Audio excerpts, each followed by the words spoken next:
Hi, my name is Scott Leadingham. Thank you for joining us here in the unique Northwest. And I am with Esme Jimenez in the Yakima Valley. Thank you for joining us today, Esme. Thank you for having me, Scott.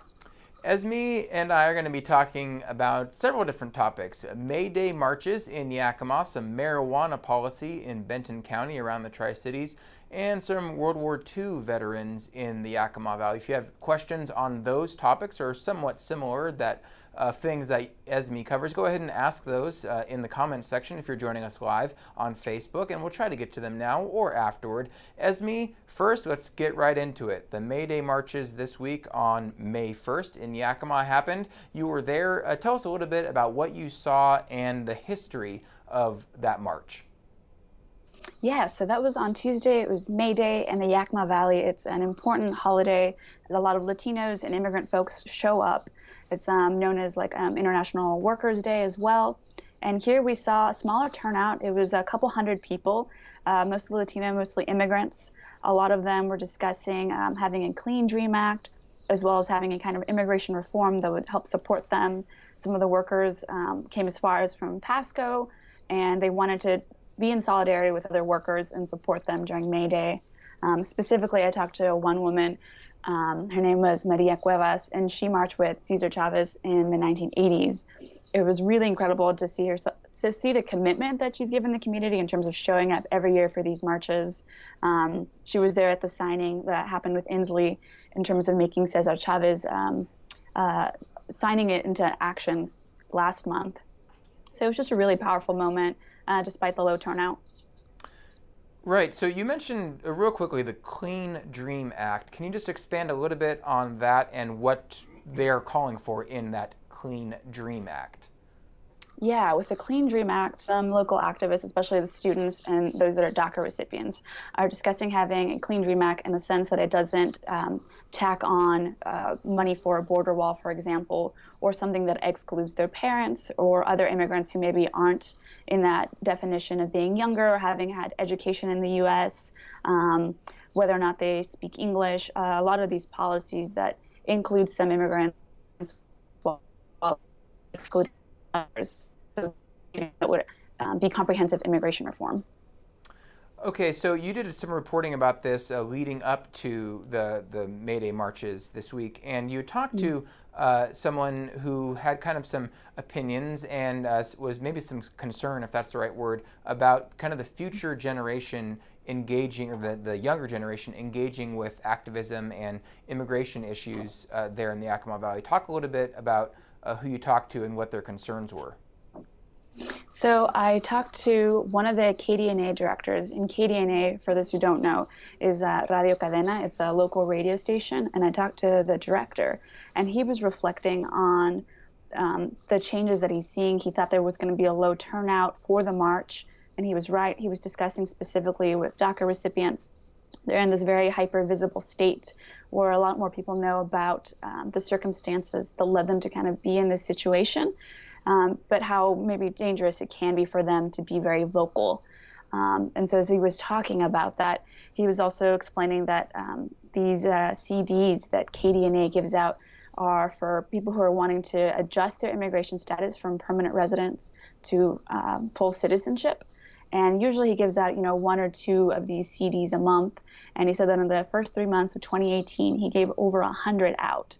And that was kind of this indicator of the immigrant community in the Yakima Valley thinking, we're potentially not safe. We need to make sure we absolutely have all our paperwork in order, and perhaps being, full citizens is the most important thing we can do right now.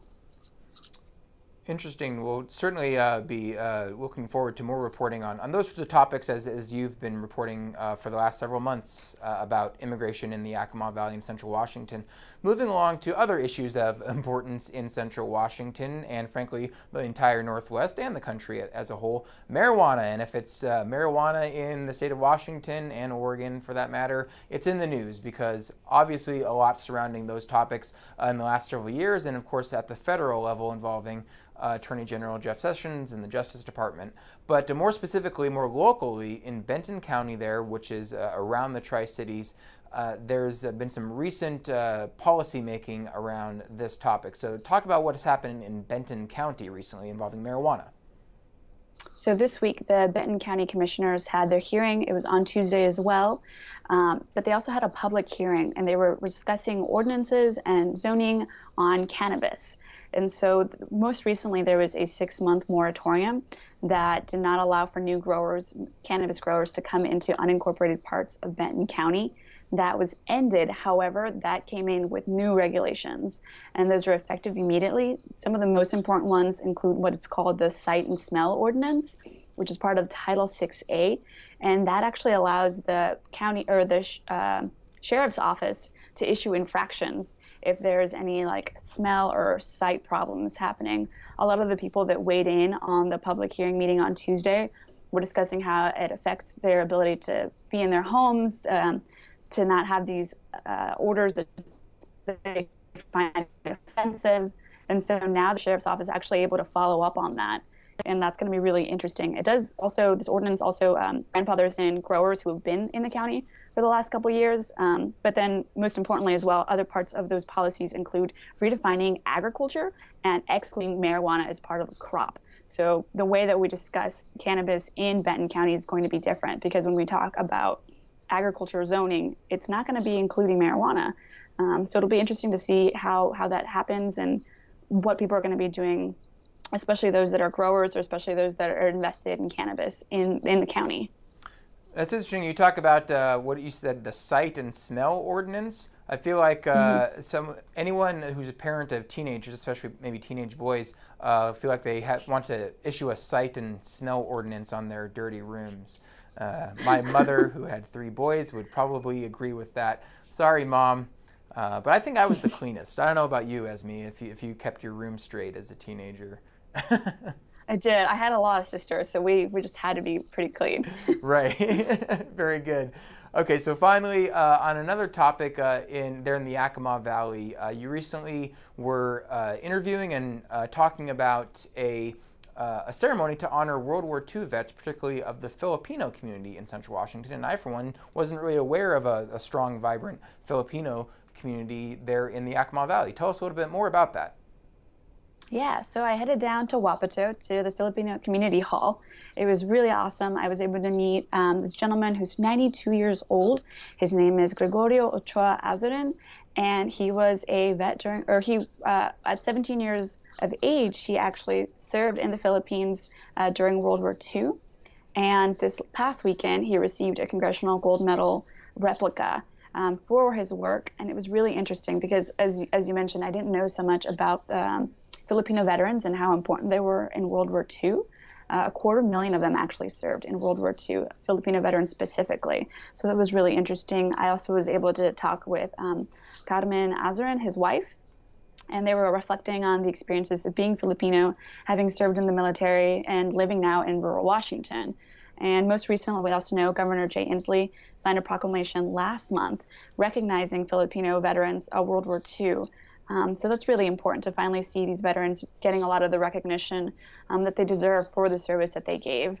And, you know, he's 92. There's only 2 veterans that I know of in Wapato who are still alive. The other 18 members who received these medals were all posthumous. Well, that's really interesting. Thank you for covering that story, Esmeen. You can find that. I know you're going to be doing some reporting on that now and over the weekend, so look for that at nwpb.org. Esme Jimenez, thank you so much for joining us today.